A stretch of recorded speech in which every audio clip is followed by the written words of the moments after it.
Estas moléculas reaccionan de qué manera. ¿Qué es lo que vemos en el metabolismo? ¿Cuáles son algunas guías importantes para comprender el metabolismo? ¿Cómo funcionamos los seres vivos? Básicamente tenemos digamos, el metabolismo visto desde lo más básico. Nosotros podemos partir de esos ladrillos simples, de esas moléculas simples, y polimerizarlas para generar moléculas más complejas, polímeros importantes. Por ejemplo, usamos aminoácidos para construir proteínas. Ese proceso de usar aminoácidos para construir proteínas es lo que recibe el nombre de biosíntesis. Pero en algunos casos podemos vernos obligados a degradar proteínas para liberar esos aminoácidos que lo formaban. En ese caso hablamos de la degradación. Recuerden una cosa, todos los procesos que llevan a la construcción de estructuras más complejas consumen energía en forma de ATP y también en muchos casos requieren de donantes de electrones como especies reducidas en el caso del NADPH, que vamos a ver a lo largo de las clases, es un nucleótido sumamente importante para procesos de biosíntesis. Por otra parte, cuando degradamos moléculas y rompemos enlaces para generar moléculas más sencillas, la energía liberada de esos enlaces rotos se utiliza para la conversión de ADP a ATP y por tanto la obtención de energía, y a su vez también para generar equivalentes de reducción, es decir, los electrones liberados van a ser aceptados por estas entidades capaces de aceptar electrones. Entonces, en el metabolismo vamos a tener siempre dos fases. La fase que denominamos anabolismo y que se caracteriza por procesos de biosíntesis, donde tenemos sobre todo reacciones de condensación que emplean ATP o equivalentes de reducción, y por supuesto también reacciones de reducción que utilizan a estos equivalentes de reducción como dadores de electrones. Por otra parte, el catabolismo, que se caracteriza por procesos de degradación, donde vamos a tener sobre todo reacciones de hidrólisis que emplean al agua como uno de las moléculas responsables de la rotura de los enlaces, y también reacciones de oxidación, donde los electrones perdidos por el compuesto oxidado van a ser recepcionados, aceptados por equivalentes de reducción como el NAD. En síntesis, ¿cuáles son las características más importantes de las reacciones metabólicas? Primero, las leyes que rigen a las reacciones metabólicas son exactamente los mismos mecanismos de cualquier reacción orgánica que ustedes ya conocen. La diferencia con lo que vieron en orgánica hasta ahora es que el número de reacciones diferentes, el tipo de reacciones que se dan dentro de la vida es más limitado. No tenemos tanta variedad de reacciones. Sin embargo, ¿dónde está la diferencia? Que este número pequeño de reacciones tiene la capacidad de transformar un número ingente de sustratos y de compuestos con tal de generar también una variabilidad enorme de productos. ¿Cuáles son las reacciones básicas que vamos a ver en sistemas vivos? Reacciones ácido-base, muy a menudo. Hay moléculas que aceptan protones, hay moléculas que ceden protones. Sustituciones nucleofílicas, eliminaciones, adiciones, condensaciones.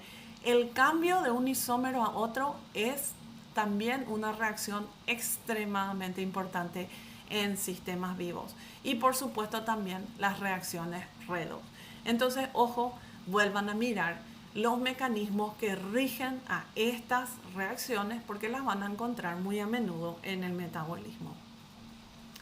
Entonces, recordar que son importantes, que muchos compuestos van a actuar como nucleófilos, como el caso del agua, como el caso de los compuestos hidroxilados, como aquellos que tienen grupo sulfidrilo o aquellos que tienen grupo amino. Van a tratar de, atacar a aquellos que tienen déficit de electrones.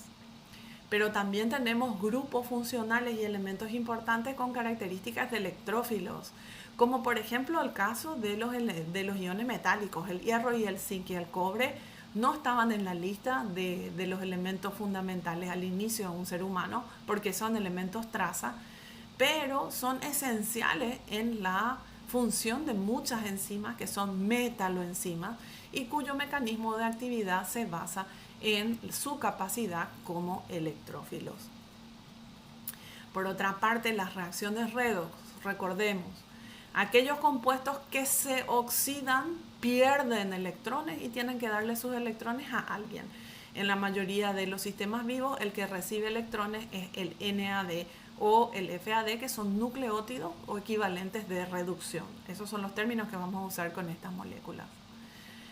¿Cómo sabemos si un compuesto está más oxidado o menos oxidado? Una regla sencilla: el compuesto está más reducido cuanto mayor es el número de enlaces carbono-hidrógeno que tiene, y el compuesto está más oxidado cuanto mayor sea el número de enlaces carbono-oxígeno que tiene. Entonces podemos decir que el metilo está más reducido que este alcohol, pero podemos decir, por ejemplo, que el estado más oxidado es la molécula de CO2.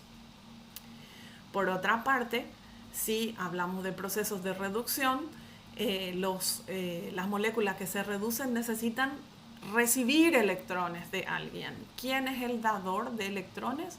Recuerden, los procesos de reducción en muchos casos están asociados a biosíntesis, entonces en esos casos el dador, la entidad dadora de electrones es el NADPH, otro equivalente de reducción, otro nucleótido que tiene esa función. Los cambios de isómeros son importantes en la vida, entonces es importante volver a retocar de manera somera conceptos básicos de isomería. Ustedes recuerden que había muchos tipos de isomería. Cuando hablamos de isomería plana, podemos hablar de isomería de cadena, de isomería de posición y de isomería de función. ¿Qué tenemos en común? Por ejemplo, en el caso de la leucina y la isoleucina, tiene el mismo número de carbono, nitrógeno, hidrógeno, oxígeno, pero la diferencia es que la cadena lateral de estos dos aminoácidos, si bien está formado por 4 carbonos, tiene una ramificación diferente. Entonces la leucina y la isoleucina son isómeros de cadena. Por ejemplo, en el caso de la isomería de posición, lo que cambia entre un isómero y otro es la posición de un grupo funcional.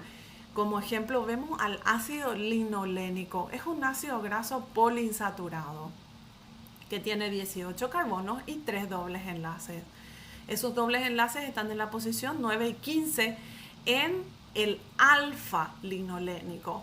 Pero también tenemos el gamma linolénico, donde tenemos 18 carbonos, 3 dobles enlaces, con un enlace en 9 y en 12, pero el enlace que estaba en 15 está ahora, el doble enlace que estaba en 15, ahora está en la posición 6. Por tanto, estos dos compuestos son isómeros de posición. La isomería de función también es importante. Como ejemplo tenemos al gliceraldehído 3-fosfato y a la dihidroxiacetona 3-fosfato, que tienen exactamente la misma cantidad de carbono, oxígeno, hidrógeno y fosfato, pero fíjense la diferencia: aquí tenemos un grupo aldehído, mientras que aquí tenemos un grupo ceto. Estos dos compuestos son elementos esenciales de la glicólisis que deben pasar por el proceso de isomerización. Entonces, si no tuviéramos este cambio de isómeros de función, ninguno de ustedes estaría presente hoy, porque necesitamos esta vía glicolítica para obtener la energía para todos nuestros procesos vitales. También tenemos isómeros que se diferencian, pero en su constitución espacial, en la ubicación de sus grupos en el espacio. Entonces podemos hablar de isómeros geométricos, y aquí yo tengo un ejemplo súper interesante. Este compuesto que ustedes ven aquí es el retinal. Alrededor del doble enlace que está entre los carbonos 11 y 12 podemos tener entonces dos isómeros. El que tiene los sustituyentes en posición cis y el que tiene los sustituyentes en posición trans. Esta molécula pequeñita que ustedes ven aquí está en combinación con una proteína que se llama opsina para formar una proteína compuesta denominada rodopsina. La rodopsina forma parte de la membrana de células especializadas denominadas conos y bastones que están en la retina de los ojos de cada uno de ustedes y que son esenciales para el proceso de la visión. ¿Cómo se relaciona la isomería geométrica con la capacidad que ustedes puedan ver esta diapositiva y también ver el mundo que les rodea? Cuando la luz incide en la retina y por tanto en los conos y bastones, lo que va a suceder es que este compuesto que estaba en forma cis, en presencia del fotón, se transforma en su isómero trans. Cuando el fotón desaparece, volvemos a tener el cambio de trans a cis. Ese cambio, esa alternancia rápida entre cis y trans, conduce a un cambio conformacional en la rodopsina. Y ese cambio conformacional en esa proteína genera un impulso nervioso que su cerebro interpreta como aquí hay luz, aquí hay una imagen, aquí hay algo que tengo que ver. Y eso está ligado, está basado en sencillamente un cambio en la isomería, entre isómeros geométricos. Por otra parte, también podemos hablar de diastereómeros, como el caso de, digamos, la comparación de forma cíclica de las hexosas, la glucosa, la manosa y la galactosa. Y ustedes van a fijarse que aquí todos tienen el mismo número de carbono, oxígeno e hidrógeno, pero la diferencia es la posición sobre el plano de ciertos grupos OH. Por ejemplo, en el caso de la glucosa van a ver que este OH está por debajo del plano, pero si comparamos la misma posición con la manosa, ese OH está encima del plano.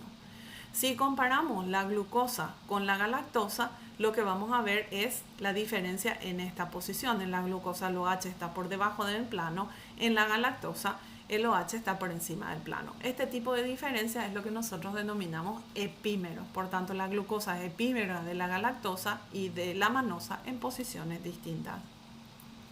Por último, la isomería óptica. La vamos a ver cuando tenemos estructuras que son especulares pero no superponibles debido a la presencia de un centro quiral. Y eso nos da la posibilidad de que estos isómeros desvíen la luz polarizada en sentidos distintos y por tanto puedan tener formas L o D, S o R, menos o más. Un ejemplo interesante es el tema del ácido láctico, cuya estructura lo tienen aquí, que está aquí. El ácido láctico puede tener un isómero L y uno D. Como ustedes ven, digamos la temperatura de fusión y el pKa, porque este es un ácido, no han cambiado, pero la rotación de la luz es totalmente distinta. Y lo simpático es que los sistemas vivos han adquirido una preferencia por ciertos isómeros. Por ejemplo, los mamíferos que producimos ácido láctico como consecuencia de un esfuerzo muscular muy prolongado en ausencia de oxígeno y que nos da esos dolores terribles cuando tratamos de entrenar de manera muy intensa sin haber tenido preparación previa, terminamos, digamos, seleccionando a lo largo de la evolución la forma L. Es decir, nuestras enzimas son capaces de producir L-lactato. Sin embargo, las bacterias, como el caso de los lactobacillus, tan importantes en la industria láctica para formar o para producir yogur o otros productos lácticos, han seleccionado a lo largo de la evolución enzimas capaces de sintetizar el D-lactato. Y de hecho, el D-lactato es súper importante no solo en la industria láctica, sino también como parte de cosméticos y también en la industria de los biopolímeros. Entonces, fíjense que producimos el mismo compuesto, pero nuestras enzimas han evolucionado para seleccionar un isómero sobre otro. Por tanto, gente, es importante recordar que en este universo de moléculas, de átomos, de agua en el que estamos sumergidos, debemos saber que la vida habla en químico. Y entonces, a partir de hoy, comenzamos a estudiar este idioma. ¿Qué es esencial saber en este idioma? Que las estructuras importan, que son fundamentales para las funciones y que las reacciones metabólicas definen nuestra identidad como especie, definen nuestra fisiología y pueden definir también las patologías a las que estamos expuestos. Si hay alguna pregunta, gracias por la atención, y si hay alguna pregunta, por favor, tienen el foro de consultas en el Classroom o pueden escribirme a cualquiera de estos correos. Muchas gracias.